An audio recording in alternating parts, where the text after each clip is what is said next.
to this week's episode of Ezentuary. We left off last time with our heroes successfully avoiding a lava tendril monster and shattering the black tree of hate that existed deep within the Stag Gulch mine inside the heart of a volcano. If that sounds like a mouthful, we're not done yet, because as they shattered this tree, a very large, imperious giant erupts from the fiendish market from before and makes eye contact with them and begins making his way towards them.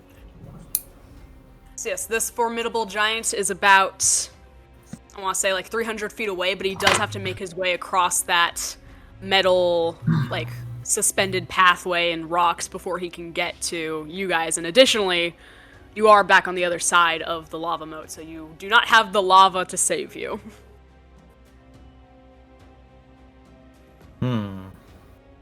Everything I have is out of range. Anyone else have an idea? Well, we could try not being here when he hits us. Wow, what a helpful answer. Well, yes, for I mean, he ideas, has a and say point. good ideas. We could attempt to flee. I do not believe he will fit through the exit.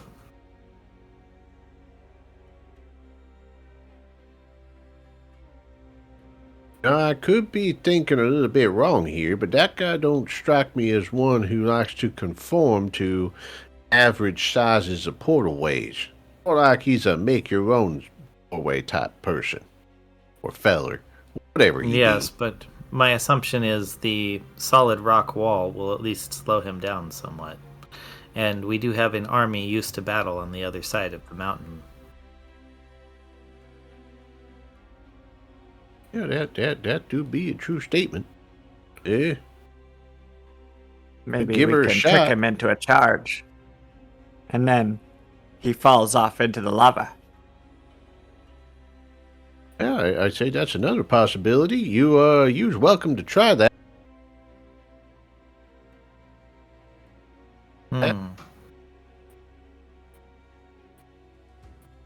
We could perhaps. Do you remember that play when that group of bards came into town? It was the God, what was that? The sun battles. It was an older play. There was a large creature walking upon the stage, and they wrapped its feet with a rope of some kind, and it collapsed. Now, I do remember something similar to that. I believe we could mimic it in this situation.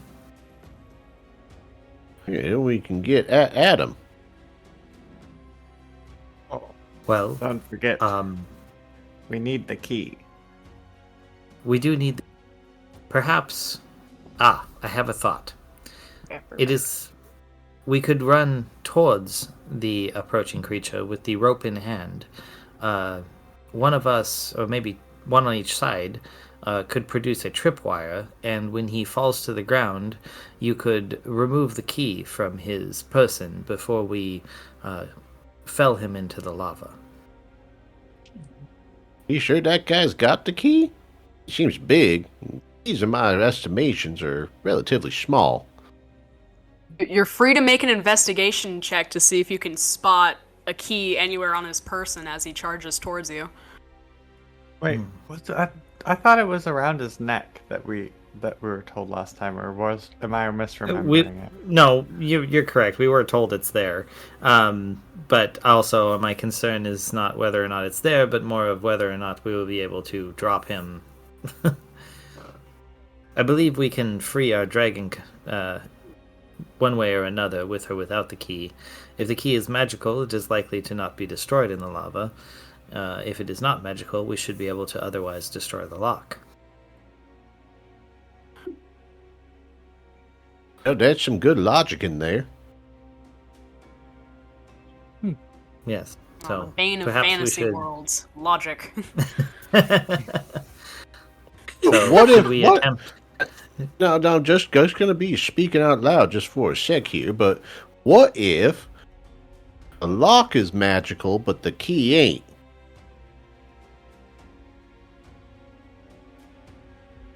I believe they must both be one or the other to function together. At least that is the teachings from the wizardly books that I have read. Yeah, I suppose that makes a lick of sense there, but just thinking, when do logic and magic go hand in hand? I mean, you're quite logical and quite magical, but that don't mean that all magic is logic. I also could be speculating a little wrong here, but my understanding, magic is the defiance of logic and the natural will of things, while if you look at them, there are scientists and science and whatever you call it, that is the useful application of logic to the world around you. Well, they don't seem to rightly be going necessarily hand in hand, but, about what do I know? Are you not a bard? Well, I've been called many things in my life. Most people just call me Pep, not Bard. I don't reckon I meet too many people named Bard. Well, allow me to explain. Magic is a manipulation of the weave. It is the same thing that a bard manipulates when they use something like a not dissident whispers. What is the thing you use to harm someone? I don't like much talking about that. When you yell at someone and you hurt them psychically, that is a manipulation of the weave, just in the same way that I throw a firebolt or a frostbolt at someone. By the way, the giant is now 200 feet away. Closing distance. Perhaps we should deal with this and then continue our discussion. Yes, I reckon you be speaking the truth there. Okay. Yusoa, perhaps you could be ready to grab the key. Cassius and Pep, would you be ready with the rope? I have a plan. Your rope is the primary plan. I have a backup. Let's see whose works out. All right. Okay. Mm-hmm. All right, so I guess we send Cassius and Pep charging more or less at the giant's legs, though far off to the side. So if they have like a 50-foot chunk of rope, they should give him a pretty wide berth. He's charging, I'm assuming, at me. I will make myself glow to be the target, to catch his eye. I will also try to, wave my hands or something to be a focus and have him come straight for me. 50-foot rope, and he's like 15 by 15. Yeah, there's definitely, you guys are able to get far enough away while holding the rope that totally works. Okay, so, and then as they are going towards him, I also will wait until he is 120 feet from me, and I am going to throw a 30-foot cube of a hypnotic pattern in front of him, and I need him to make a wisdom saving throw. That is a DC of 16. Wisdom? Yes. I nat 20'd. Okay, never mind. Alright, so he blows through that, and it's to the rope, and I guess let me know when I have a turn again. Okay. There's so much happening. Okay. So, Cassius and Pep are running with the rope, or just went. Okay. Alright. Sorry, I'm just trying to keep track of things. Yeah, totally. Alright, Cassius and Pep, what are you currently doing in your efforts with the rope? I'm guessing that we'd be running towards that there monstrosity, dragging the rope on the ground between us, betwixt us, if you will, even, and heading potentially to a certain doom. Oh, cool. Yeah, that sounds about right. Yeah. Makes perfect sense. And Tor, did you say you or Soa was going to act as a distraction? I'm the distraction. Yusoa is prepping for a sneak attack to potentially grab the key if the guy comes down from the rope trip. Okay. So you cast that spell, and it doesn't seem to have any effect on him. Do you, like, make in some sort of effort to be a distraction to, like, gain his attention? Yes, He'd I'm be all assuming glowy. that... So he would have been within 120 feet of me. The best I could do is continue to try to be a distraction. I mean, I get the assignment. I'm there to try and make him come towards me. So I'm making my body glow. I am, trying to move around in case his visual acuity is based on movement. I don't know if he's a T-Rex or a descendant of, but I'm going to, assume all of the above in trying to be a distraction. Okay, roll me a performance. Oh, good lord. Okay. 7 plus... hold on. Sorry. Performance is... 13. Cool. He's very dumb, so this works wonders. You... He completely ignores the two creatures that are actively running towards him. He completely fixates on you and continues to move towards you. He has a speed of 40 feet, so he... Is he charging at me? Oh, we lost our DM. Oh no. Oh, there she is. Sorry, my bad. Uh-huh. I was Yeah, that's rearranging my tabs and just completely accidentally X'd out. Okay. Yes. Anyway, he's coming. yeah, He's coming right for us. Yes, and I'm gonna say, if you're 120 feet away and the other two are running, if they're dashing, they're moving 60 feet. How close is he? So he's gonna continue running, and he's gonna get probably within, 80 feet. Okay. At this point, he is going to pick up a large volcanic rock from the ground and attempt to hurl it at you. He does do so with disadvantage.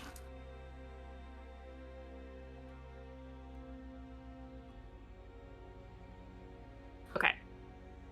It's still a 19 to hit.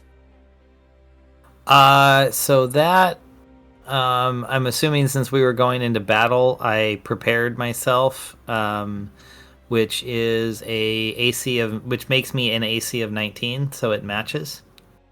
Alright, yeah. The rock, this giant boulder gets hurled towards you, and you just barely manage to sidestep it as it crashes into the ground, beside you. Okay, and I send a message to my companions, I can only maintain this for 10 rounds.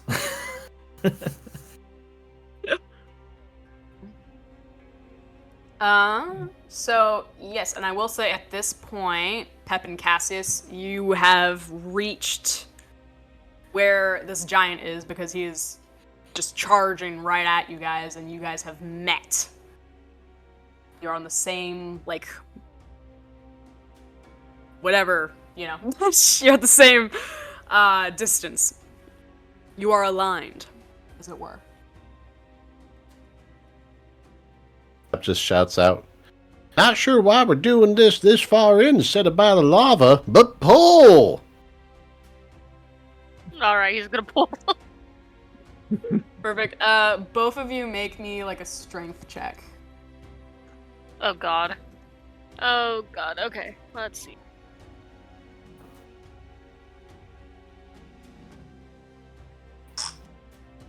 Strength check or strength save? A check. 17. Can you repeat that? I got a 5. Oh, Alright. jeez. Cassie's got a 5. Pep, can you repeat your roll? 17. I keep only getting the last part of it. It's I think 17 7. is what he said. 17. Okay. Yeah, it was cutting out weird. You guys. Imagining Pep yanking a bit and then the thing tripping the rope and this sending Cassius flying. Yeah. Yeah, okay, yeah. Oh, my poor So- guy. My poor little guy. This giant is stampeding at a very fast speed, and you guys pull the rope, and his ankles catch it, but it's almost as if he gets a little bit of resistance before, like, he's able to continue his stride, and Cassius, yeah, you get flung backward 20 feet. Oh god. Backward, physically And- speaking, should be flung forward if she's holding on to rope. Oh, sorry, I meant backward from the way... Wait, what do you mean? Oh, I mean, if he's you're envisioning holding she's onto a trying to rope, hold the then- rope. The foot catches and it whips her forward. You're right. That is how that would work. Physics. But thankfully, I due to literally physics, never most knew. likely flying behind the giant rather than in front of him. Correct. That is Also, correct. Totally That chill, is what but happened. Cassius is a dude. Yeah, Cassius is a male. Oh, See, no. I correct the DM, but I also put it in your favor-ish. Okay. You're welcome. Okay. And Okay. Additionally, though, the giant does feel a resistance from the rope and looks down and doesn't see Cassius because Cassius flew behind him, but does see Pep. And one sec. Let me roll something else. You know what? He is so hard bent on Tor that he just keeps running. He doesn't really care that there's a rope around his ankles as of right now. I'm gonna assume, Pep, you keep a firm hold on this rope, but you're kind of getting dragged along as he's running. Yeah, like you get a Doppler effect. I remember. Remember when? Remember when this used to be?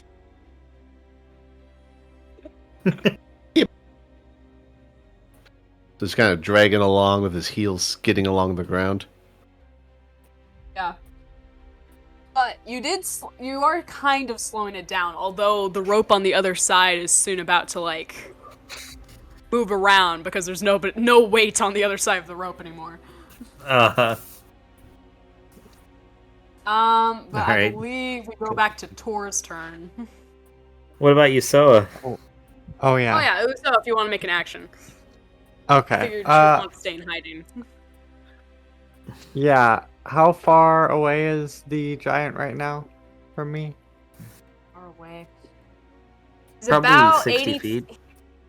Or 80? Yeah, Okay. he's within 80 feet of Tor. Okay. Alright, yeah, I would like to find a rock to take cover behind that is like within 60 feet. And then I want to try attacking with my soul knife, if possible. If you're going 60 Alright. feet, if you're going 60 feet, you're dashing, which means you can't attack. If you go 30 feet, Oh. you can move and then attack. Oh, Well, like how close- even if I just... Because it was like 80 feet away from me, Yeah. right? Because I'm like right next Yes. to Oh, you. you're gonna move. So if you move 30 feet behind something and then attack, you can do that. Yes. Yeah, I figured though. that's what I would do. Cool. Yes. Okay. Yeah, there are plenty Okay. of volcanic rocks around. You can totally find one to hide behind. Okay. I am going to then try and throw my soul knife at the necklace that's holding the key. So you're trying to Try to aim cut it. to like. Yeah, Okay. to like cut it off of him while he's running. Right. At Yeah. your disadvantage. Roll your sneak attack to hit, I suppose. Okay.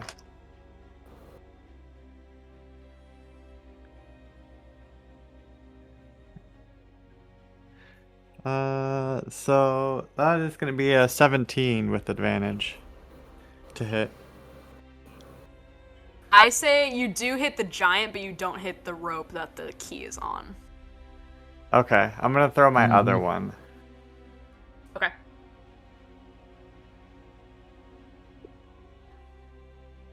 Okay, that one would be a 21 to hit. I will garner that is successful. That second one does hit the rope that the key is on the neck of. Okay. Go ahead and roll damage for both of them. Okay, sounds good.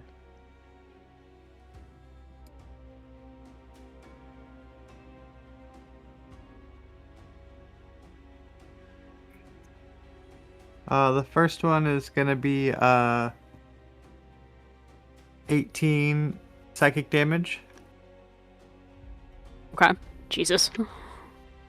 And the second one is 17 psychic damage. Okay. I guess it like cuts through the rope and still stabs into him is what I'm imagining. Yes. Yeah, I rolled really poorly on that rope's strength. So yeah, the 21 was enough. It cut right through that rope, and you hear the metallic clatter as the key kind of falls from him and lands on the ground as he's running. Nice.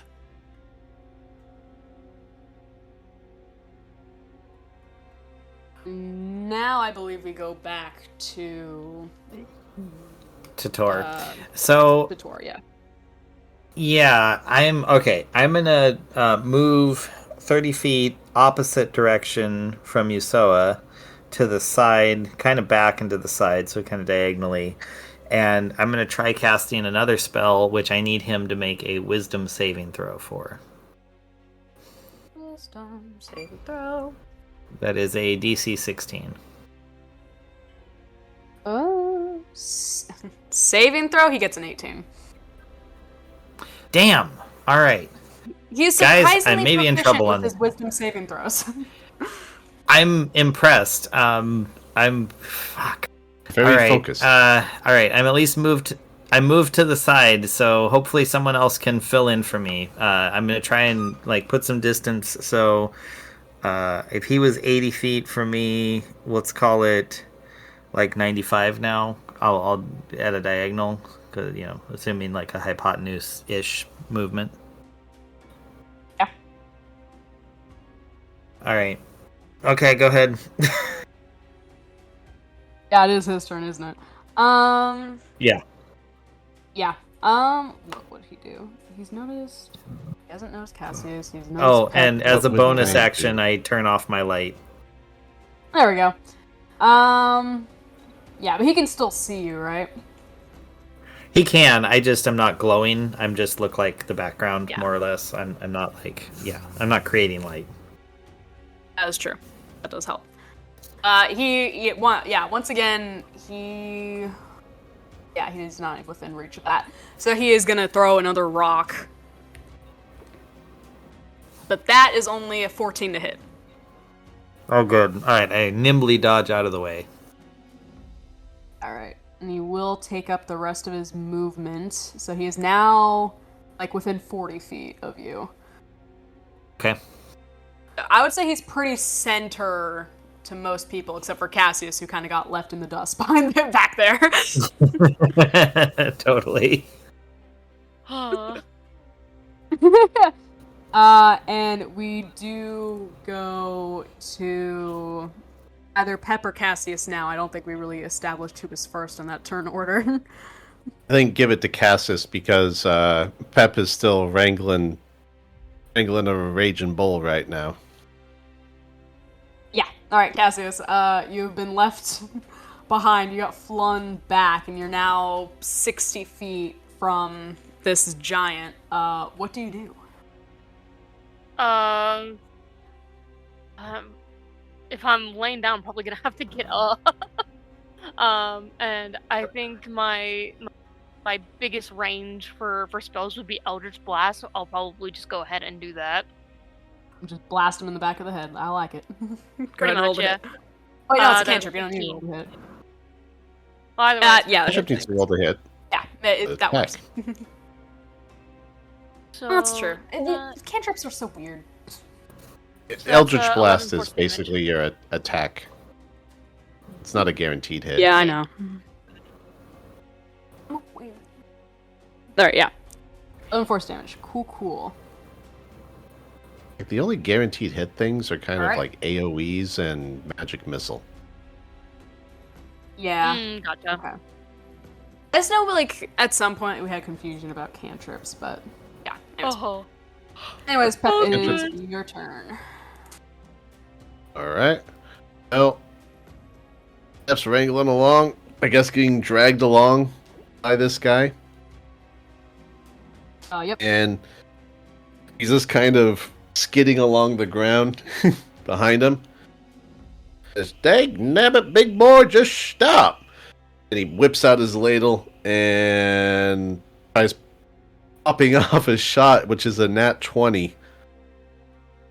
Wow. Yeah. You definitely blast him. Which is for 12 force damage to the back, so I guess 24. But then, Yeah. thanks to us leveling up, he gets 2 attacks. You hear this as he rubs it along his pots again, and this one is just let's see here. What's my to hit on this? Spell save, spell to hit. I think it's efficiency plus spell modifier. Heck. Yeah, so that's a 21 to hit. Just a regular. That hits. 21. And that's 10 force damage. So 34 force damage to the back. As Pep is skidding along behind him, flailing a ladle at him. This effectively stops him in his tracks. He has definitely decided you are a priority, and we go to Usoha's turn, if that's everything you can do. Yeah, he's just got the double attack now at level 5. Yay! Yeah. It says, "Dash! That's what I saw! Now simmer down there, big fella!" So I you're am within 20 feet. Or something Okay. like that. If you were 60 feet away before. okay. Yeah, I was 60 feet away before. And is he like how far away is he from the cliff?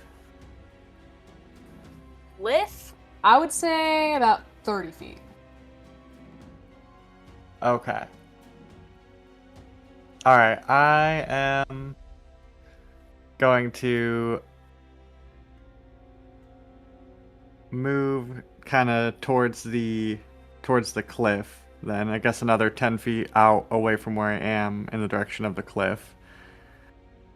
And I'm gonna throw another Psychic Blades volley at him and kind of try to lure him towards the cliff.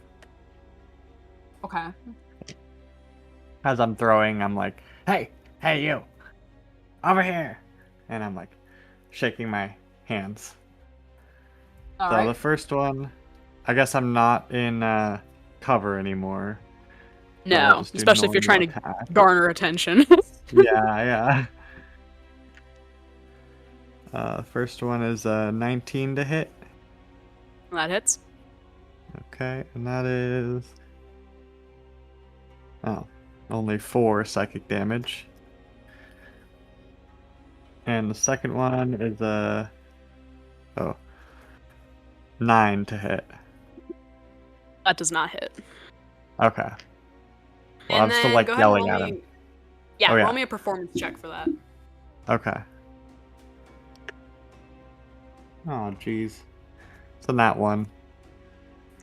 Yeah, he doesn't, especially with like 4 psychic damage, he's not paying any attention to you. He is much more invested in Pep, who just did a whopping 30 damage to him. But, you are over there waving your hands. Yeah. And we go to Tor. The giant is now within Right. 40 feet of you, but he has stopped moving. Because he's focused on Pep, but I feel like I have to keep trying. My last 2 may not have worked, but I'm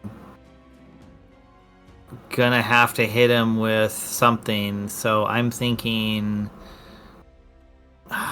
Jeez, no, he's too far away for that. All right. Yeah, I'm gonna stick with. I'm gonna try and hit him with blindness. I think I'll move within 10 feet closer and cast that spell. He needs to make a Constitution save. Okay. I'm sorry. He has a +8 to his Constitution saving Holy throw. shit! He Okay. has a 20 Constitution. Oh, Oh my god. All right. fucking crazy. All right. I got. Okay. I've got enough movement. I'm going to. What am I at? I move 10 feet closer, so I can move 30 feet more. I'm gonna move 30 feet directly away from him, putting our distance to like 70 feet. All right. I'm so sorry. All right. He has No, it's good fine. stats. I'm a wizard. This is all I can do.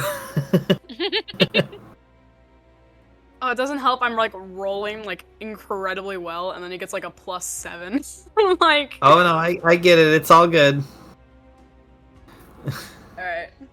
But you made an advantageous retreat backward, which is very good. It is his turn, and yeah, he has turned all of his attention to Pep, and he is going to grab a chain from his waist and kind of try to slam it down to hit Pep. That's only a 14 to hit. Yep. Just kind of steps to the side a little. And you no longer have to hold on to the rope. But yeah, he throws the chain down. Rocks fly, debris crash, but Pep remains unscathed. And we go to Cassius's turn. Okay. Let me look at my. Okay. Oh fuck! Hold on. Let me check my. I need to see if I got an extra spell slot or not with the level up. No, I didn't. Okay, that's fine. Well, either way, I think I'm just gonna use my last one for Cloud of Daggers for the giant. Okay.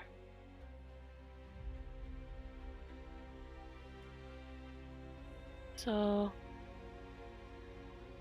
How big of an Okay, so it area doesn't say I have to roll it or daggers? anything. Huh? How big of an area be that cloud of daggers? It is The a Cloud of 5-foot Dagger- cube. I mean, it still does something though. You know, it'll take 4d4, but at a third level, it's increased by 2d4 for each slot.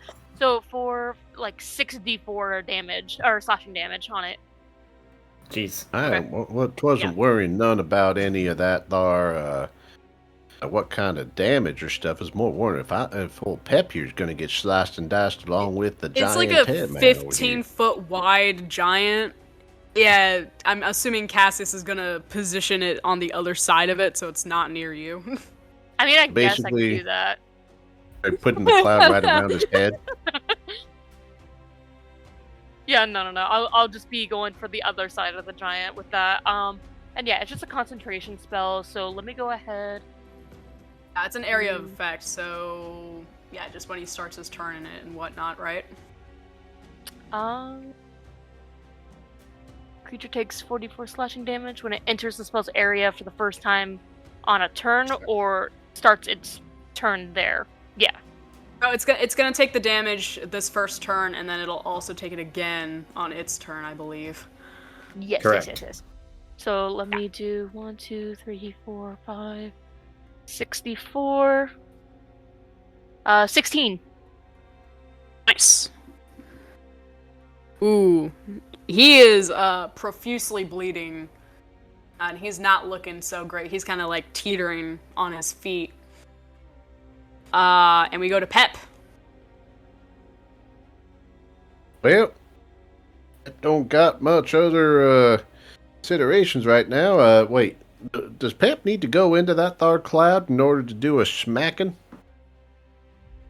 No, I'm assuming the cloud's like touching, like kind of like meeting halfway on this giant's body. So like you have the half closest to you of his body that's totally free for smacking. All right. Pep tries to. He flips the ladle around to grab it by the handle again, and goes in to do a swing, and that is. Let me just double check my bonus to attack, and that be 9 to hit. So yeah, that's definitely not a hit. Nah, it doesn't hit. Oh, second one's slightly better. 10 to hit. So Pep's just kind of swinging wildly while I'm guessing that the giant's just kind of dancing his legs around. So Pep's just trying to swing out the legs in a swing and a miss. Yeah, the giant just barely like manages to like totter out of the way of every swing. Like, hey, no it! And still. Fire and a miss. I missed both times. Passed out again in the snow. Had a popsicle. Had Bob's. Alright. It was a valiant effort. And I believe we go to Usoa. Okay. So I am going to keep trying to lure him off the cliff, I believe. Stop that. Now, not to speak out of turn there, Usoi, but might you consider, perhaps, just a possibility, if he go down that cliff and we're trying to get a key off his neck, might that our lava create some sort of issue with trying to get that key? No, The it's key okay. I fell to already the ground. Yeah, I already Yeah, cut she the key flipped off. it Oh, right. Yeah, I forgot. Sometimes Pep members a lot, sometimes Pep don't member much. It happens. Sorry about that. No He problem. dismembers. Yes, this be the truth. Yeah, Inclined this to be the dismember. true. Okay, I'm gonna roll for the first one. Yep. It's a 15 to hit. That does hit. Okay. It's gonna be 6 psychic damage. Yeah. And the second You one. actually Oh, you find it you don't even need to lure him off the cliff. You guys have just been beating him senseless on his way. You sink this first psionic blade right through his skull, and he kind of totters one more time before just falls like face first down into the ground dead. awesome.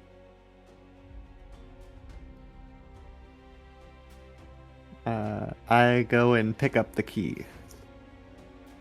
I approach him and say, well, that was rather anticlimactic. Yes, but we might have a slight problem with, there being a whole other town of angry folks around us right now, so maybe we shouldn't linger too much. Well, I believe the transitive property applies here. They were all terrified of him. We defeated him. Therefore, they should be terrified of us. That sounds pretty nice. You do kind of look back across to like where the market is, and you do see some scattered fiendish and giant spectators kind of watching, but they all kind of seem to be in awe. That's kind of the only expression you can garner from them. Well, they do, as Pep scratches his beard, like, they do seem to be in awe now, but, as the saying goes, never underestimate stupid people in large numbers. Well, just in That's my case, favorite I'll use minor illusion to create a sound, and I'll be like, "Who wants some? You? You want a little? You? You? Come on, bring it!" Roll me intimidation. God. That is a intimidation -1, so 16. And just roll a collective intelligence check. Oh yeah, they are quite frightened. some of them scatter, obviously very terrified, and others just kind of do like a, whoop, like I didn't see nothing, and just kind of walk away.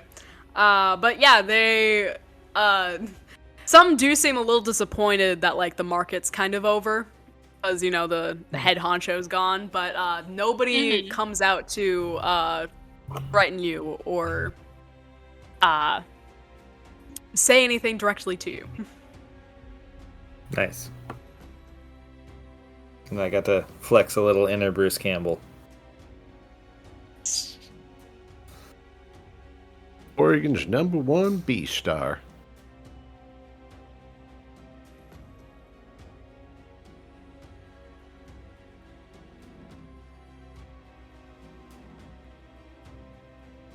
All right. Well, a huge giant lays before you dead, and he glitters a few dozen feet back.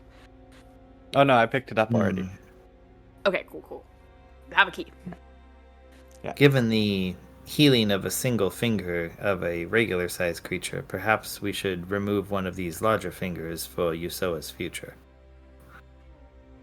Kidding me? That finger there is about the size of Yusoa's leg here. What are we gonna do? Have a toeless leg? It don't seem like it would be that much of a problem, given Yusoa's proclivities for being quite creative with the deceased, but still. Perhaps we we could just carve the remove flesh and use it for different things. Ah, there's an idea. Does he have any hair? Does he have any hair? He does look a little nudish. You scroll back in the chat, his picture is there. Oh, that's right, yeah. Where's it at? Oh yeah, he is quite nude. He's got hair somewhere, right? Hey, maybe. Oh my god. Let me, for funsies, one sec. Let me roll something. Yeah, he has pretty alright hair. It's a little scraggly, but like not terrible. Could be better, but like could be worse. We could use some replacement rope. Perhaps giant hair would be an acceptable replacement. I don't know. Seem a bit thick and curly for my standards. Well, that is because you're looking at the pubic region. Perhaps you should take it from the head. Oh my god. Oh. Now, hold on here. Which one is the head and which one be the pubic? Now, all my days, I've seen a lot of different stuff, but I could have sworn... Oh, wait. No, Tor's right. I was looking at the wrong end. Fucking stupid. Dan, I thought that was a nose. Oh my god. Yes, not everything appears to be giant. But that, howdy zilly type thing. Everyone assumes everything's bigger, but, proportionality ain't the same across species, they say. Old Pep found that out the hard way.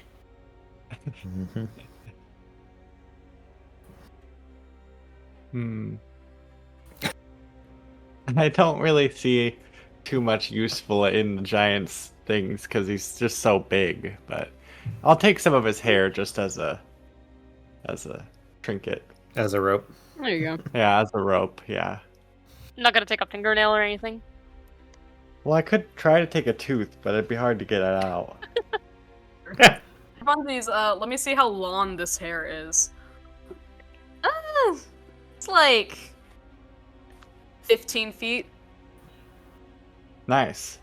It has it like up in a man bun. Alright, yeah. I just like cut off a whole hank of it.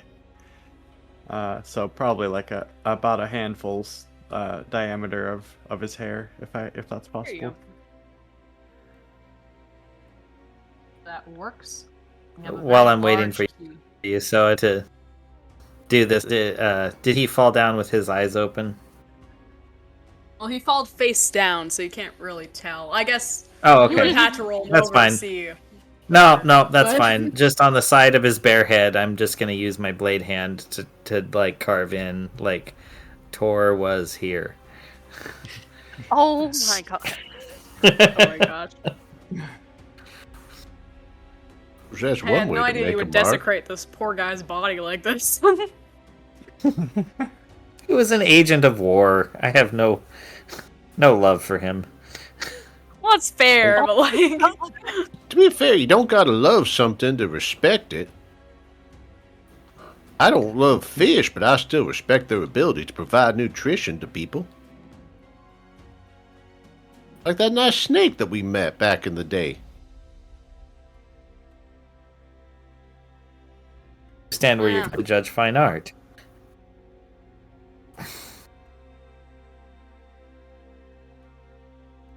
Like, my ears are a bit sticky there. You're saying that you think fish can't judge fine art? Well, I think there's plenty of fish people that could judge fine art quite decently. I mean, Well, that's art fish is people. in the That's eye, not fish. the eye of the beholder, and I've seen quite a few beholders down there in them fishy depths too.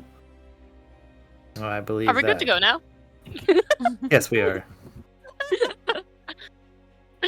Are y'all talking about fucking fish?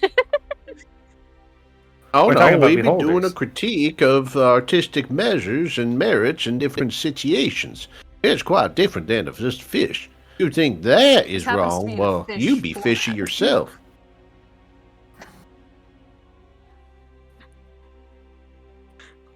Anyways, we have the key now. That's great. Perhaps that we do should. seem to be a key. Perhaps we should Well, proceed well, with the patient. taking of this key to the dragon. Yeah, I do like to be dragging on this conversation though. That is fair enough. segues. I don't reckon I like them segues that much. Could never quite get the balance right. Yeah. Pep members falling off, getting hurt. That members like getting hurt lots of times. Getting hurt's part of life. Remembers when the CEO of Segway died in a Segway-related accident. Yeah, Pep do remember lots That of was little stories exceptionally from the funny. Astral Times. Horribly ironic that was. Anyways. So you guys go back to the dragon. Yes, we go back to the dragon. Perfect. We drag Right, we yeah. drag our way back to him. There you go. Yeah, you mosey In the on. name. You mosey on back to the kind of north, east area of the volcano, and sure enough, the dragon's still chained there. He's kind of resting. His breath is still ragged, but he does lift his head upon your approach. Did you secure the key? We did, old friend. Yeah, Yusoa takes it out and dangles it. Excellent. You have done me a service. And he lifts his head up and exposes, like, the large padlock across his neck.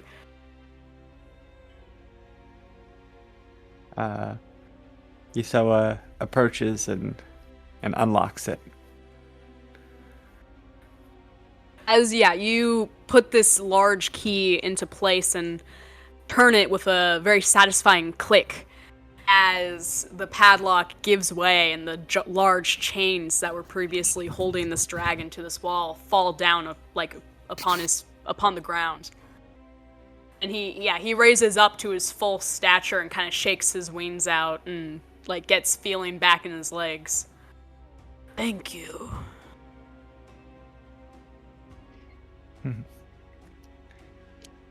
No problem.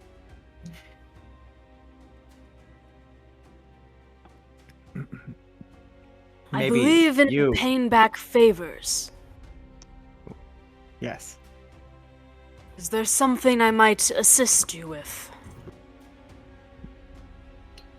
Could you We oh, go ahead. Go ahead. Oh, okay. Could you help us defeat war? He nods his gray head. I would gladly do this. For not only you, but also for myself and for the people of the villages here.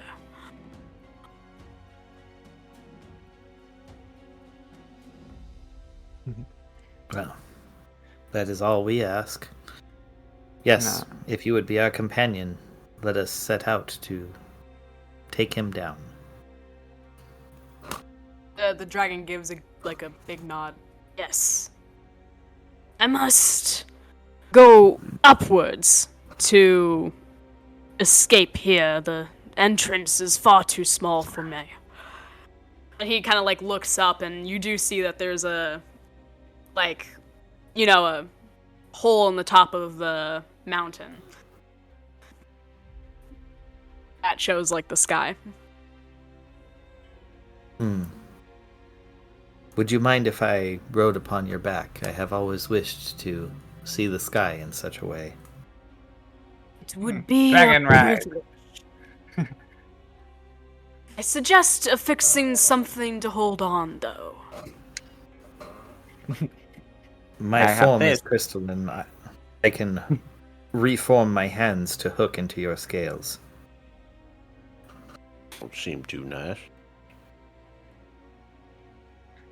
Yusoa takes He out her nods. hank of giant hair. There you go. He hunkers back down close to the ground and kind of lowers his neck and his wings to allow for easy ascension onto his back.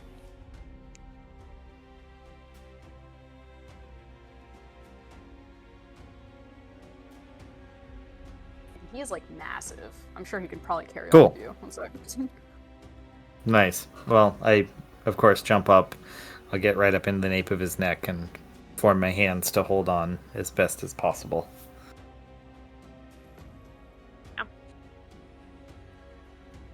Cassius and Pep, do you also wish to join in the dragon ride? Well, I suppose yeah. there ain't nothing wrong with a good old-fashioned dragon ride every now and then. Every now and then. Yeah, you know what happens.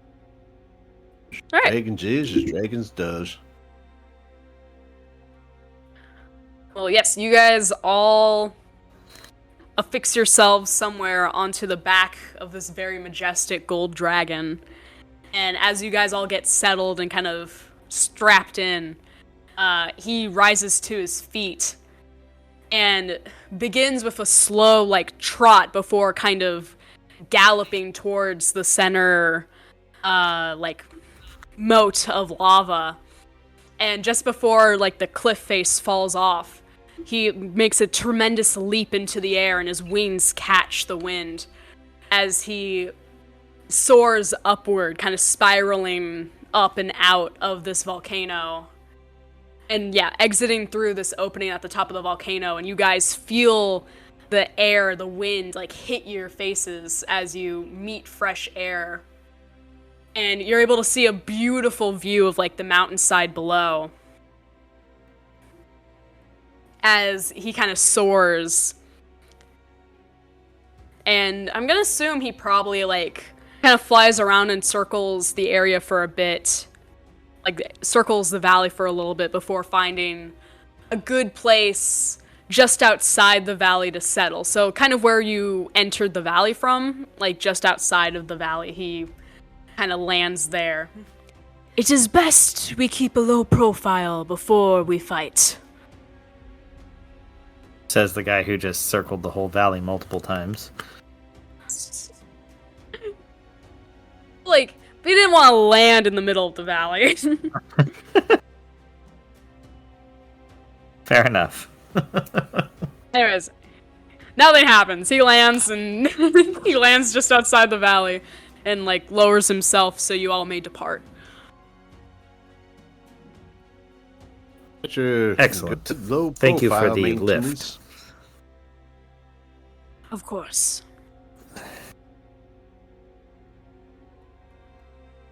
I could use some rest before we take on war. Perhaps you would join us for an evening. We can all take respite here, and then attack war head on. Yes, I am still injured from my previous battle and have had little sustenance. In fact, I think I might go hunt for prey now. But I'll be returned shortly. Understood. He kind of starts walking off on the opposite direction from the valley. to look for, I'm assuming, some large herd animal of sorts to feast upon.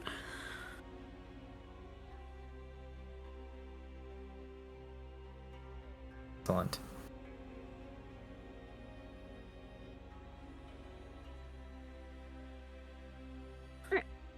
I'm assuming you guys choose to start making a camp.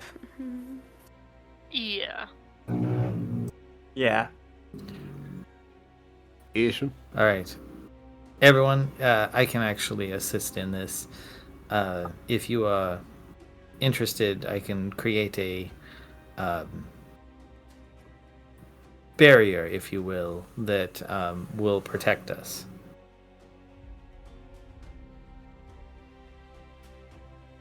Oh? All right. All right. So I begin the casting. It takes 1 minute to cast my spell. It is a 10-foot radius hemisphere that completely is opaque from the exterior. We can look out, and nothing can enter without my allowance. So we are totally protected while inside and resting. Cool. Yeah. And after a few hours, the dragon does return. But he approaches and he's like, I sense your magic, crystalline one. I will remain here. And kind of settles beside the hemisphere, I'm assuming. I can pop my head out and be like, hey, yeah, we're going to be in here, so we're safe. Feel free to hang out for a while. We're just going to rest, and then in the morning I can come and wake you up. He nods his head and kind of settles down for the night. Awesome. Sorry it's not big enough to fit you. You're just freaking huge. I mean, he could get smaller. The world Dragons is not are known built their for dragons. It's okay. Yeah, but Thank you for dragons understanding. can get smaller if they would so want. I'm just saying.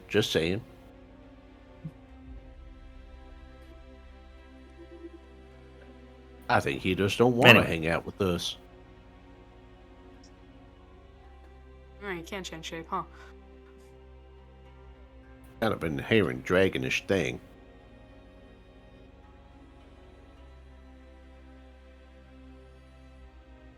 And he is injured. He's probably trying to conserve energy.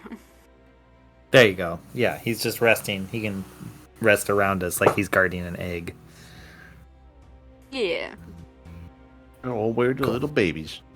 Ain't that sweet? All right, so I burned my last spell slot there doing that, but then I rest inside and regain, I'm assuming, all spell slots that have been expended. Yeah, you guys all have a very restful night and gain all the benefits of a long rest. Yay. Yay. All right. Yusawa like pokes her head outside of the orb and says, "Dragon, you hungry?" And then offers the tentacle of the roper.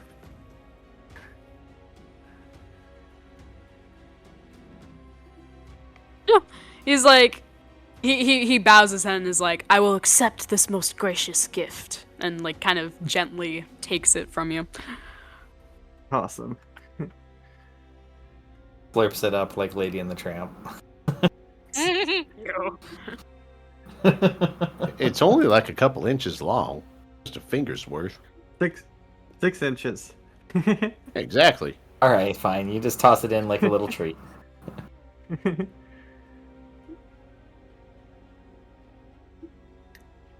Alright.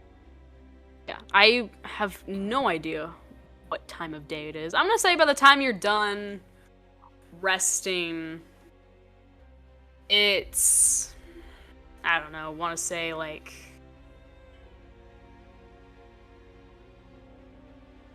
yeah. Probably dawn. Let's say it's dawn by the time you finish resting. Okay.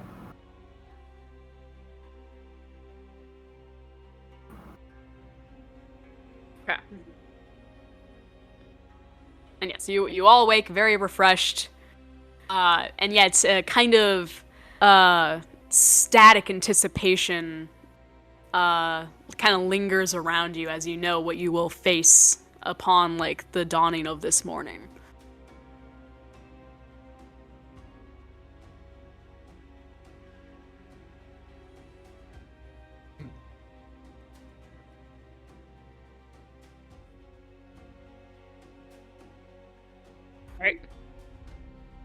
All right. Mhm.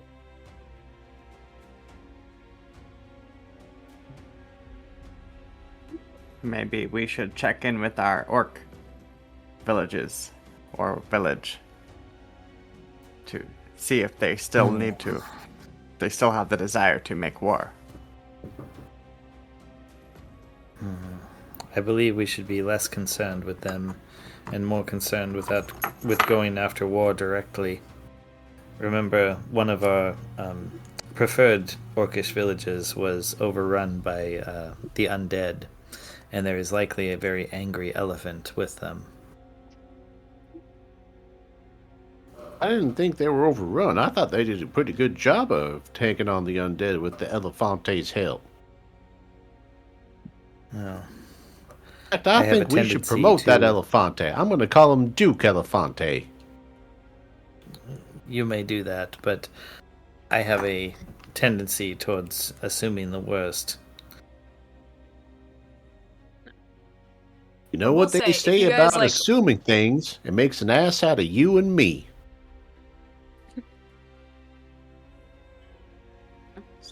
This is fair. I do not wish to turn you into a donkey. Apologies, Pep.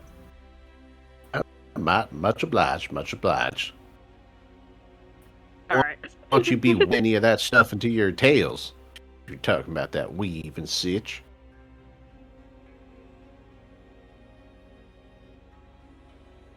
It's just a... Arceus the dragon like lifts his head and kind of peers out across the valley. Hark, the villages seem to be meeting. I drop the barrier, as it is now morning.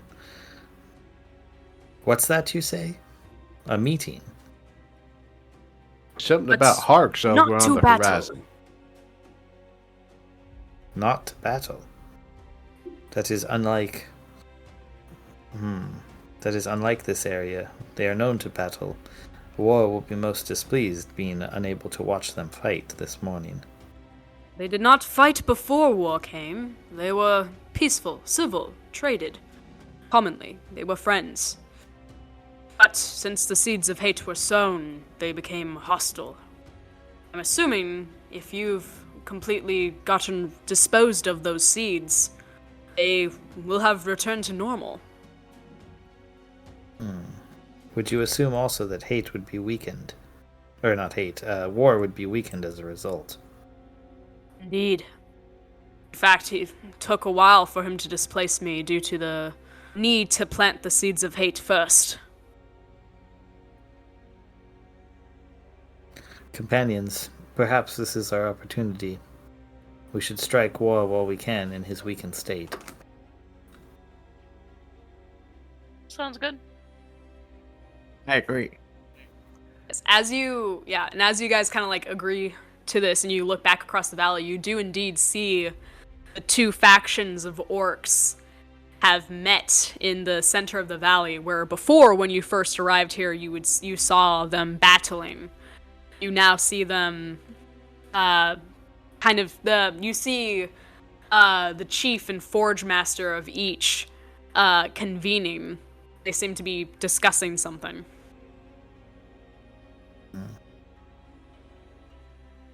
Should we perhaps see if we can gain their assistance in our quest?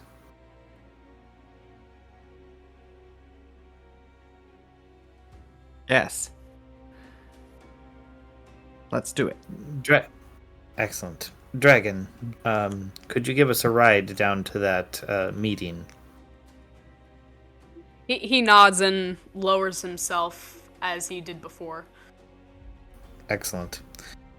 Swoop down low. I will jump off when you're low enough and join the meeting.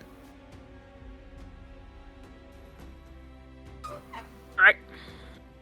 I'll go too, obviously. Okay, so ideally, my vision here is the dragon swoops over once. Everyone in the orcs is like horrified and looking at the dragon, and then he swoops down again. And when we get close to the ground, like within say 10 feet, I jump off and I do the awesome superhero landing amongst the orcs, and then stand up. For fun, roll me in like an athletics check. You got it. Athletics. I'm not the greatest at that. That's an 8.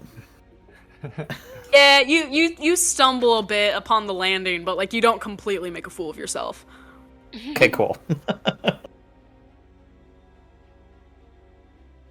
Yeah. He kind of swoops down. You guys drop off, and he kind of returns to the ledge on the other side of the valley.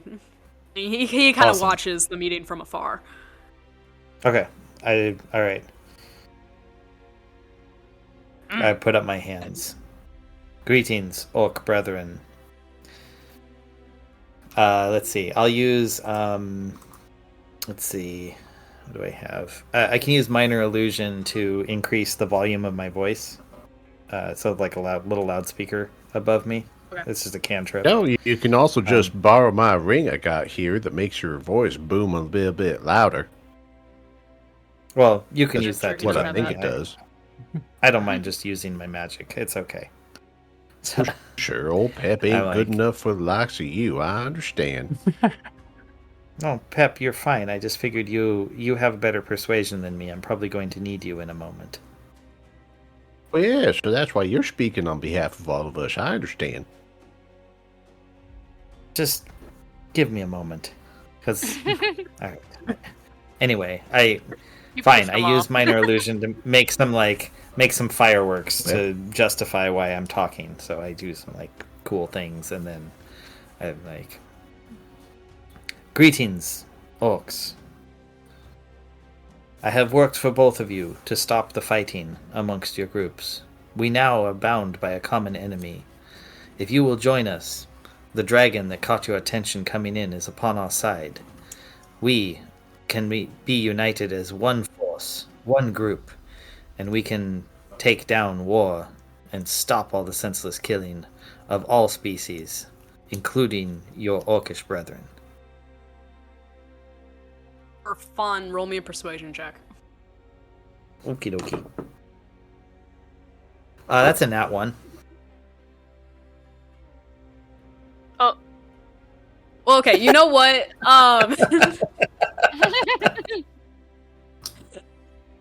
You don't deliver it in the most convincing way, but your words are good. However, the orcs kind of like they politely wait for you to finish talking, and then they just go, "We were just discussing to bringing battle to war right now. If you would care to join us, that would be pretty cool." Our words have successfully disheartened us. That sounds great. Listen to this old guy over here. Now, listen up, you green-bellied, little-livered sons of whores. We're gonna do war. We're gonna do it right. Who wants a dragon at their backs? Us? That's what I thought. No. I said we do this right and we go kick some ass around here. Say you. I mean, I guess roll. Yeah. I guess you should also probably roll persuasion.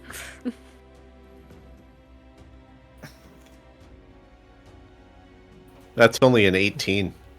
For Pep is bad. Oh no, only an 18. Wow. Wow. Pep is surprisingly persuasive when he decides to speak up to anything other than banter. This is effective though, and the orcs they started getting like kind of hyped. They're like, yeah, like, we fight strong, we fight good, we fight war, you know. They start to rally up, and as they do, you hear a loud, boisterous roar echo across the valley, and you look up to the kind of hole in the mountainside, the cave, where Pep you saw war before. And yeah, you all see him now, with his large, frame, he kind of shoves his way through the cavern, and he sticks a awful glare upon you all. And I use as my you- illusion. Well, to is make a the see 5 you next Tuesday. We be going to kick the arse of. Yeah, I use minor illusion to make a 5-foot tall middle finger, flipping him off.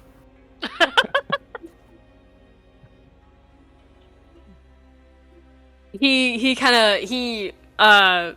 notices this, and he points directly at you, Tor, and goes, You disband my war.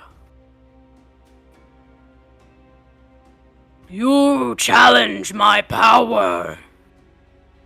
You Yeah, that was will kind of not point. live another day. And he fully emerges from this cavern. He jumps down the several hundred feet to the floor of the valley, and he lands with a thunderous boom as dust and debris and rocks kind of fly out in a very large cloud.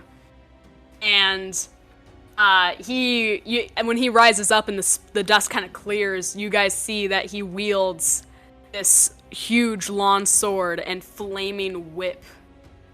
And I think the best way to do this is to just go ahead and roll initiative. Ready. What? Oh, that's a 18. 4 for Pep. 8. Wow, I finally get a nat 20 on something. So it's a 21 with the initiative. So what'd you get? Fuck. I got a 21. Not Gustav, 20, what'd so you get? you'd be at the top of the list. Oh, I got an 8. Okay, 8. And then there's a lot of stats to keep track of. This will be fun. Ooh, Arceus also gets a nat 20 on his initiative. What an arse. No, we like him. I'm Not sorry. bad. Pep members of time I used to work with a guy named RC, and yeah, he was not always for us. Bit of a dick, that guy. Okay. So, upon this declaration of battle and war kind of rising up, ready to fight, Arceus launches himself from the valley and lets out a screech, like a kind of battle cry. And oh gosh, he can do so much. Okay. To start, he's going to claw at War. And that is oh my god. Holy shit. Okay. That hits. I'm just gonna sidewave all this, honestly. So Arceus comes crashing down, and he immediately sets upon War and starts clawing and biting at him before kind of flying away. He does a flyby attack. I'm just gonna quickly auto-roll all this.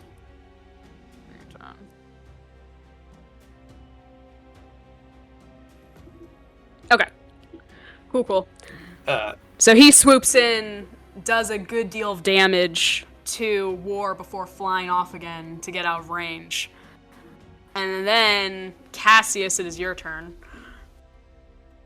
Oh, okay. I think. Let me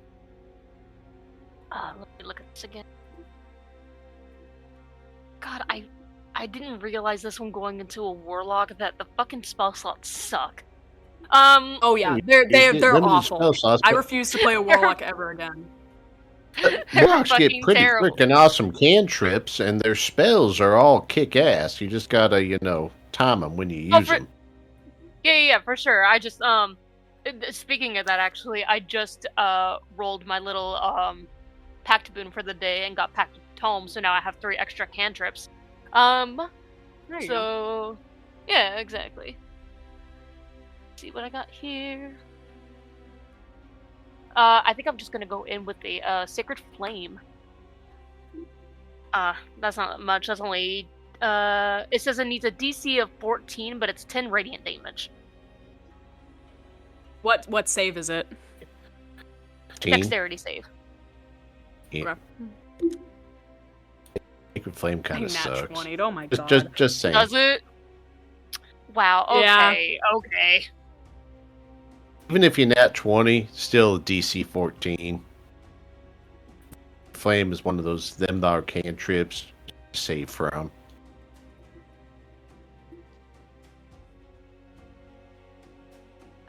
Probably better off just using your magical pulses and stuff. Saying members members meeting some warlocks in the past. That's cool, thank you. Takes damage. Alright. Well, after that, Cassius, we go to Tor. Oh. How far away is he from me? He's like across the valley. I'm gonna say like 60 feet. Oh, that's all? Okay. Yeah.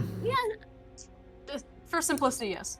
We'll say he jumps down a ways away from the mountain range, and you guys are in like the center of this valley. So yeah, we'll call it like 60 feet. Okay. I am going to call down a lightning bolt upon him.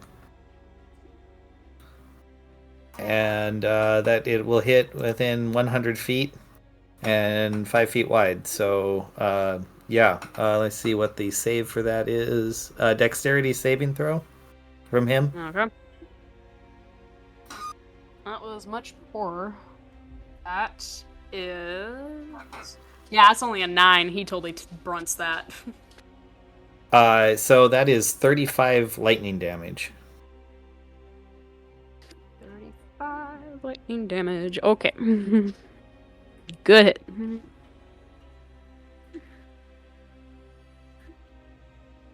Right, that spot is used. Alright. That was very good. And yeah, upon that lightning strike, something seems to ignite within the orcs, and they charge. And yeah, they just start fighting. We're just gonna roll. They do a bunch of damage. We'll do this. Okay.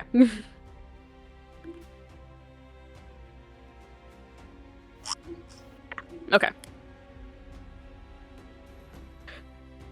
I'm frantically writing things. Okay.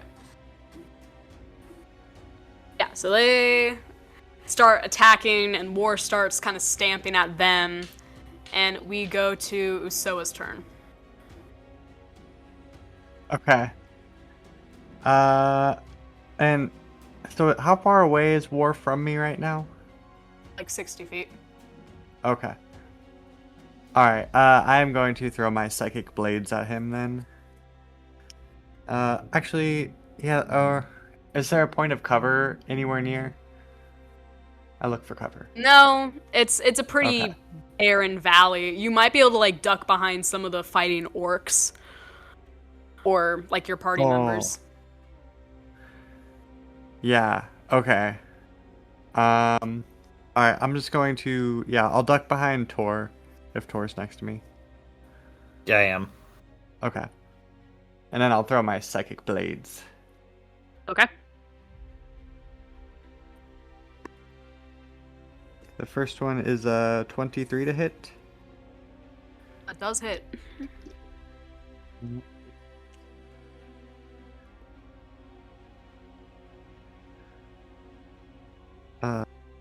14 psychic damage. Okay. The second one is a 16 to hit. That does not hit. Darn it. Psychic damage is the friends we made along the way. There you go.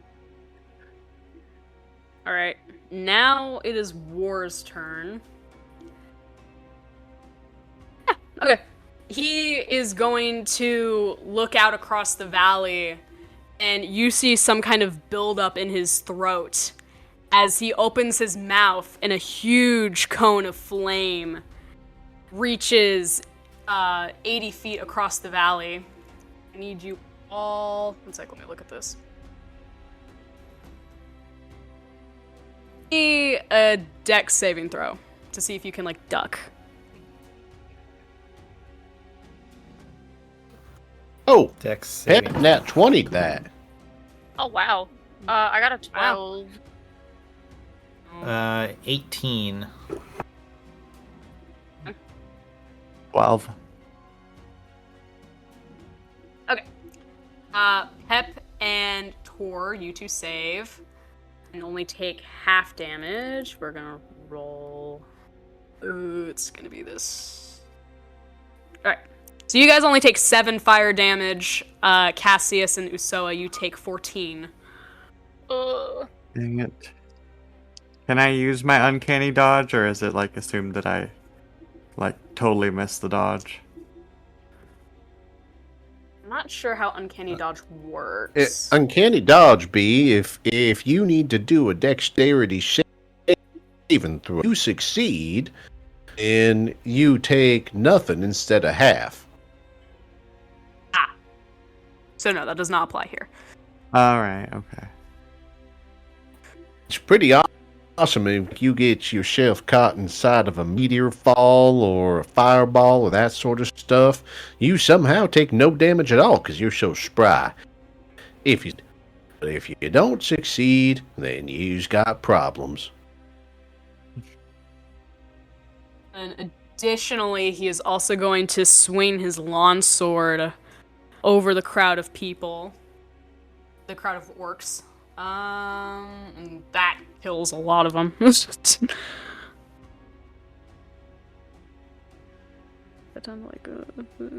Sure.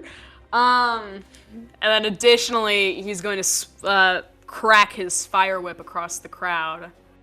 That deals even more damage. Some of the orcs in front kind of running around on fire as this whip touches them and sets them alight.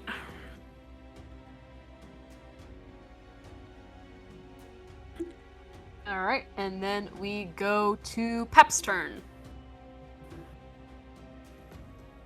I'm guessing from the ducking down says, "Dag nabbit, these fellas is getting a little bit ornery around here.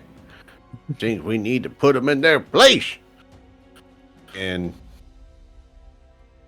Pep shouts out, "You the better son of whore! You ain't nothing but a hound dog if you all nothing at all." And I guess he needs to make a save. Wisdom Okay. save. Yeah, well, I need to look up again. Vicious mockery save. That's what I was trying to remember earlier. Vicious mockery. I just didn't want Pep to actually help you out there. Gee, thanks.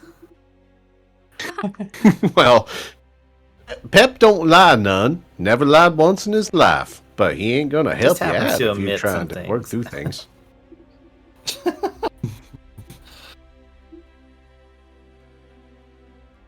yeah, it's a wisdom saving throw.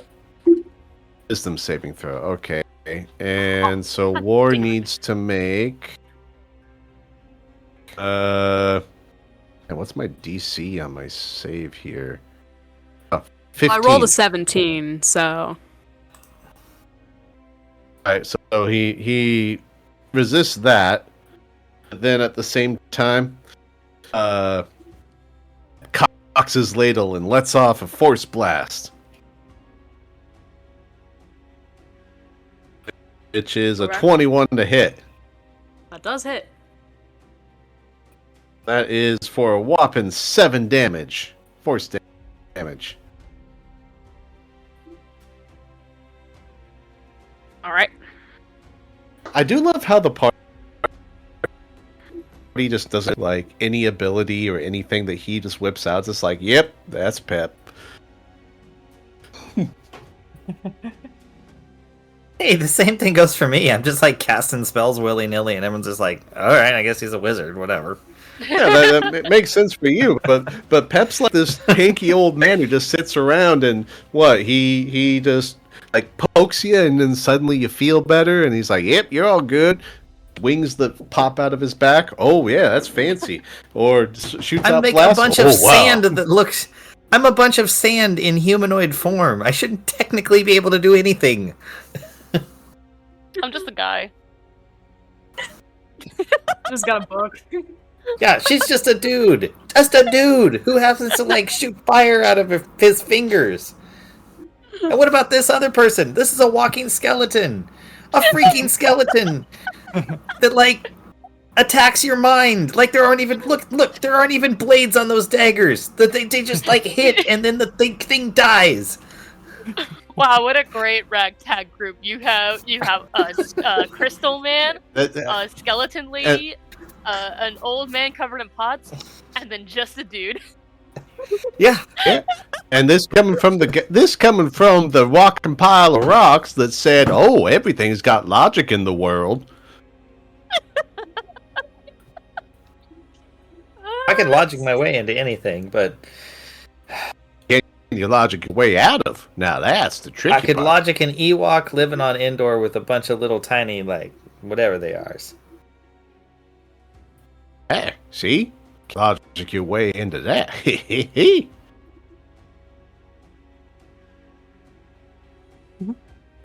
Downright presidential of you. Oh, please, that's just the Johnny Cochran defense. If the Anyways, Ewok don't fit, you after- must have quit. Exactly. Anyway, where were we Anyway. at? We're fighting war. Yeah. Yeah, it's very evident because you guys are bickering.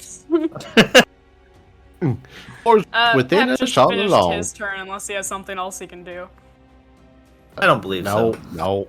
Tried insulting I them can and answer then for tried him. shooting them. Alright, we go back to Arceus' turn. And he is gonna swoop in and try to do his flyby again. And does... My arse. Go. Well, he does not do that great.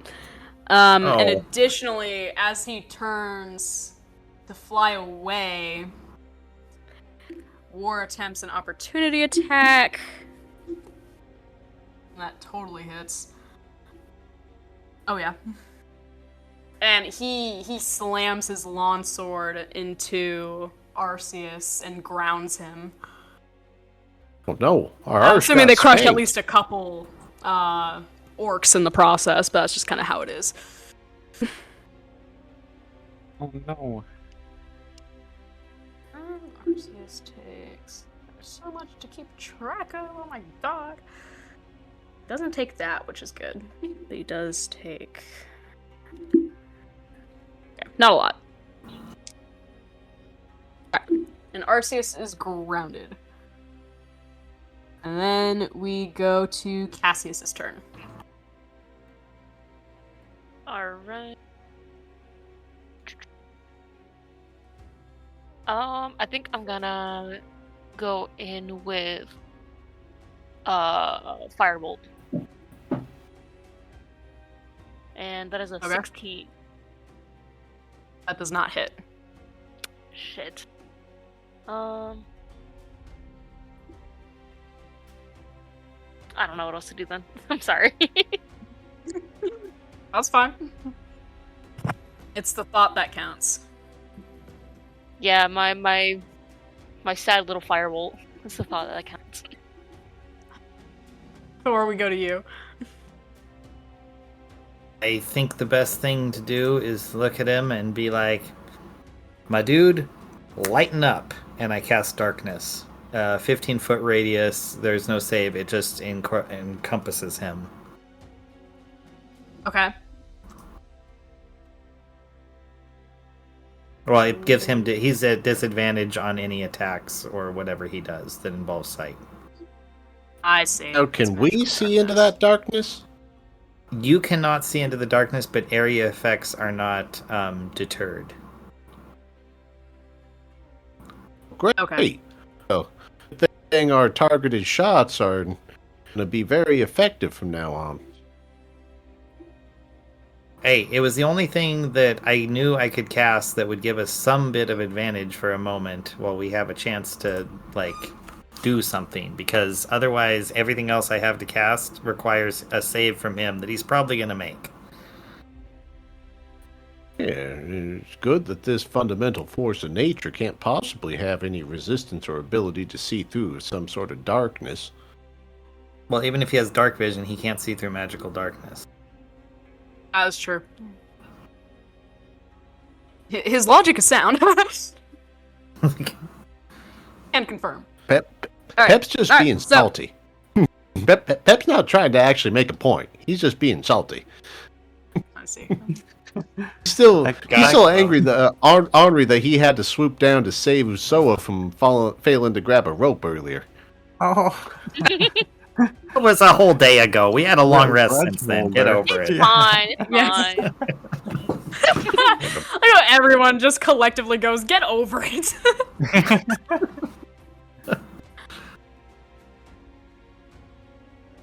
Alright, anyways. Salt in your stew later.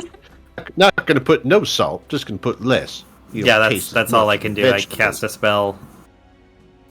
Perfect. Alright, we go to the orcs. They're kind of flailing around in darkness now, but they still managed to make some hits. They're gonna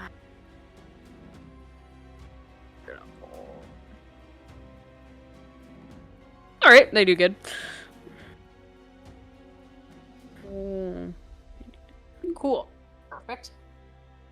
Alright, so they do solid. A few more of them die. We go to Usoa. Okay. I am going to, try to distract him from, the dragon, Arceus? Anyways, Arceus. and just You're still Arceus, 60 yeah. feet away. If you haven't moved closer, you're still 60 feet away from him. Oh, okay. And is the dragon like Arceus? Is he between me and War? I'm assuming they're facing each other perpendicular to the mountain range, so they're about the same distance away from you. Okay, right on. Alright, I will just... Parallel is what I was looking for. Okay. I will just, do my psychic whispers to Arceus really quick, and I'll say, Arceus, make an escape while I attack. And then I'll throw my, psychic blades. And it's with advantage because he's blind right now. Correct. Okay. So you have the benefits of your sneak attack. Sweet. Dang it, the first one is a 17 to hit. That does not hit. Ah, dang it. Okay, second one. Okay, that one would be a 23 to hit. That does hit. Okay. And that is going to be...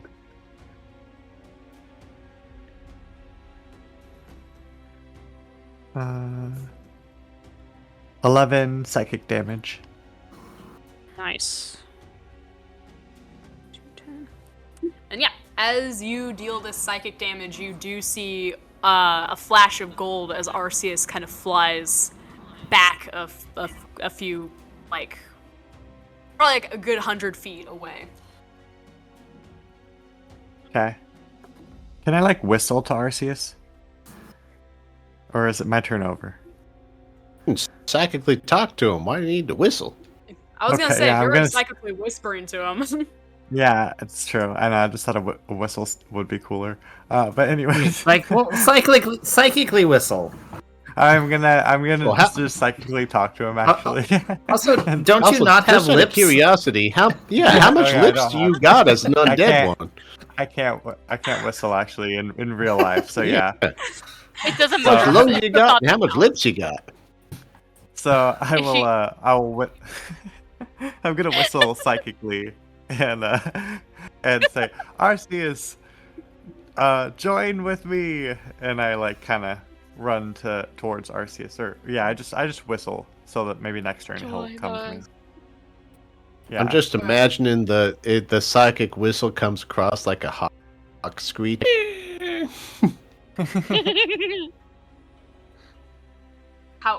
So you do this. However, as you start running towards Arceus, you get spotted by War, And I need you to make a wisdom saving throw as you start hearing whispers in your brain begin, like, telling you to do, like, violent acts. Okay. As opposed to her normal acts. That's only an 11. Oh no. You feel the effect of war take over you as you, for like, until you succeed on a wisdom saving throw again, you feel the urge to fight whatever being is closest to you. Oh no. That would probably be me. Well, no, she started running towards Arceus. So probably closest to her right now are some of the orcs. We's all hanging back. Anyways, we go to War's turn as he does that. And he can't reach any of you guys unless he moves.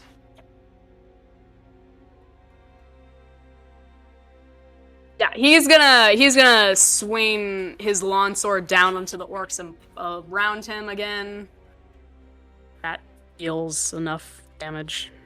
Alright, the orc numbers are greatly dwindling.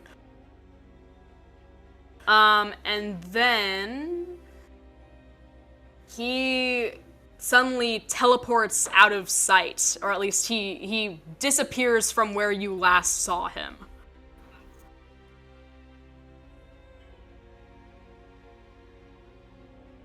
And we go to Pep's turn.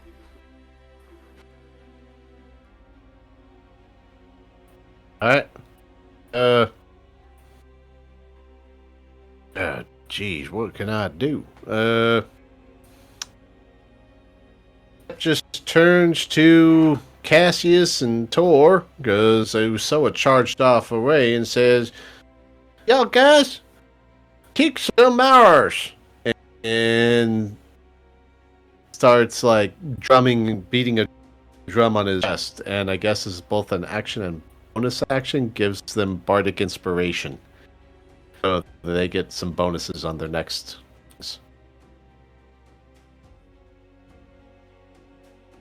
Nice. Attack attempts. Can't do much else. Oh. I mean, you can, like, try to look around, like, roll an investigation. Try looking up.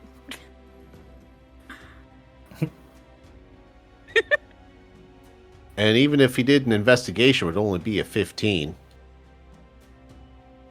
And that's enough. You kind of look around because you notice that War is no longer over where he was, you know, and you start looking around like, what in tarnation? And you turn around and you see him glowering behind you guys. Like, he teleported right next to you guys, you three. Oh. I guess if Pep had that ability, then he just says, he points at him and says, "Get him, folks! R.E.B. You're still inspiring. That works. Alright. And then But Cassius Arceus. and Tor both Sorry, have the extra 1d4 on their next ability check or attack.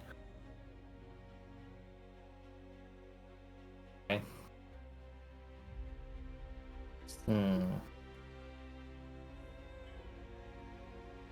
Good to know. Alright. We go to Arceus' turn. And as per Usoa's previous request, he does start making his way towards Usoa. But let me see, what's his movement? Yeah, he does stop, like, a few feet short, and you can tell, I mean, I guess Usoa doesn't really, can't really sense this, but he's able to recognize that something is wrong. That is pretty much his turn. And we go to Cassius. You have just been directed by Pep that there he is, get him, and you turn around and you see War kind of, like, blowing steam from his nose, like, writhing behind you, readying an attack. Alright. Am I able to do insanity on him? Bye. I mean, if your pact of the day is the tome, though, that's what you get. I know. I'm talking about the Flowers Pact. Yeah, I thought what it was that like every day you rolled and you get a random one of the packs that you've like. That's for Pact Boon though. Okay. All right. Fine. Yeah, when warlocks hit a certain level, they can get like a certain boon from their pact. It could be like a familiar, or the bonded Well, weapon, yeah, I'm aware of or that. the tome. Mm-hmm. Because Cassius has multiple patrons. I've Yeah, talked he's to a Emily special about case. having- Yeah. I've talked about having like just a randomized pact boon instead of just having the one, because I have the different patrons. So the one I rolled for today was Pact of the Tome, but I still have the Flowers Pact. Yeah, I then was considering seems like flowers one of those pact boons. yeah. Oh, I mean, I it see seems now. like part of your nature Okay. then is that you just collect boons like crazy, and then your boon of the day is you get the extra, trips, but you don't get anything else. No. That makes total sense. Okay. No, we can just get rid of that idea then. Let me Cassie's, I guess, is just gonna pull out his sickle. And would I be able to both like go in for an attack with that and then also do like activate my fungal spore armor? Yeah, you can do that. Yeah, alright, sweet. So then I consider activating the armor a bonus action, so yes. okay. Yeah, the sickle wouldn't really. Oh wait, it's a plus a d4 with it as well. That. It's still not really much, anyways. It would only be at 13. That does not hit. You can still activate your armor. Yeah. And I'm still within range, so that's something. All right. That's all I would have for that then. What's your...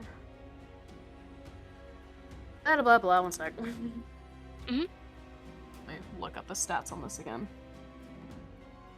Yeah, sorry, I'm not even on my PC. I'm on my laptop, so I don't have the thing for it.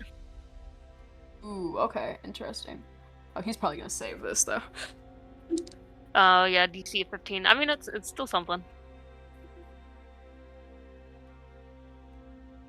Oh. Yeah, he does save. It was close, but he did save. So he appears to be fine. Let me see. Does this stick around? No, I think it's instantaneous. Okay. Anyways, I believe that is your turn. And then we go to Tor's turn. There's a giant hulking flaming fiend behind you. Yes, I turn, and I think the best thing I can do is... God. I'm assuming he has a shitload of hit points is the only problem. That's why every little bit counts. I know.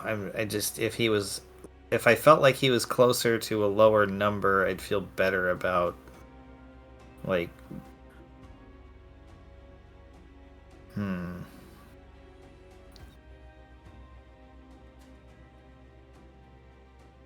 Alright, I'm just going to... You know what? Screw it. I'm gonna turn my hand into a sword and attempt to slam it into his chest. That is a... Hold on, I gotta go back. Different page. +4. Ooh, that is a dirty 20 to hit. Does hit. And so that does 10 damage, and as I strike, I cast Sword Burst, which does 1d6 force damage in addition. And that is 3. Cool.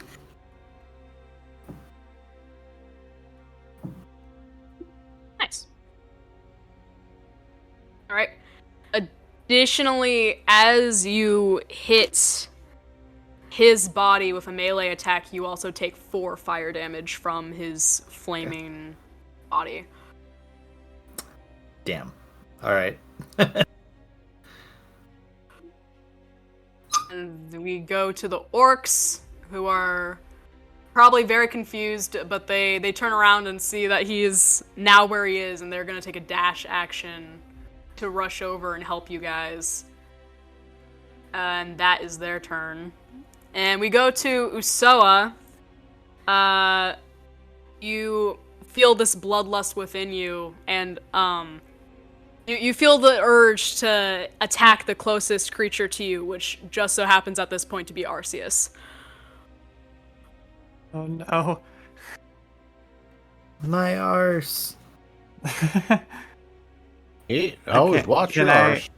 Roll the wisdom saving throw before I attack, or am I just like, I gotta do this first? I'll allow you to roll the wisdom saving throw now. Okay, alright.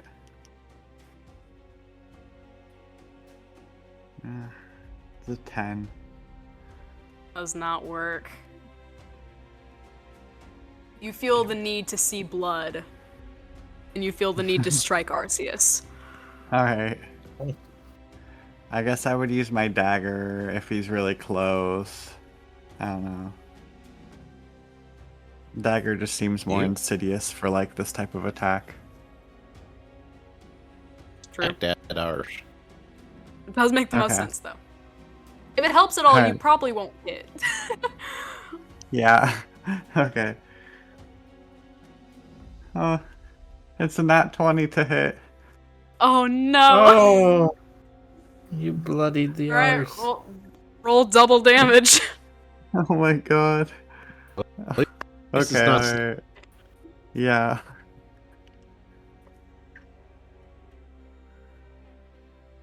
Oh wait, 1d4 plus 3.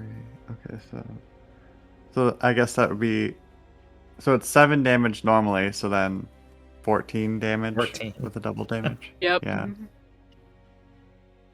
Yeah, he looks confused as, like, your dagger hits him, but he does seem to have some kind of recollection that this probably isn't you doing this. Okay, alright, cool. Because he knows the ways of war. Okay. And then we go to... It is War's turn. He is upon Pep. Yeah, Pep, course Cassius, he and is. Tor. And... he will first swing at Cassius with his lawn sword. That's like a 25 to hit. Oh my Holy fucking crap. god. I mean, yeah, that's a definite fucking hit. Alright, and it's 8 slashing damage Okay. and 7 fire damage. What I like Oh, you about guys, my I'm not feeling very good. connections is sometimes the of Cassius don't come through, so it just comes out as ass, and it's just kind of funny to over here. That's It's so just how awesome that Discord nobody believes. asked. And then it'll turn his attention to Pep and try to strike with his fire whip. And that is only a 16 to hit. Bats it away with his pot lid. Alright. And we go to Pep's turn. Let's see. Alright. Pep's gonna try and say, "Dag nabbit, back the heck off!" And strike him with a blast fatal, because that time. That's a 21 to hit. Sure does hit. For 9 damage. Now, I got a question. Normally,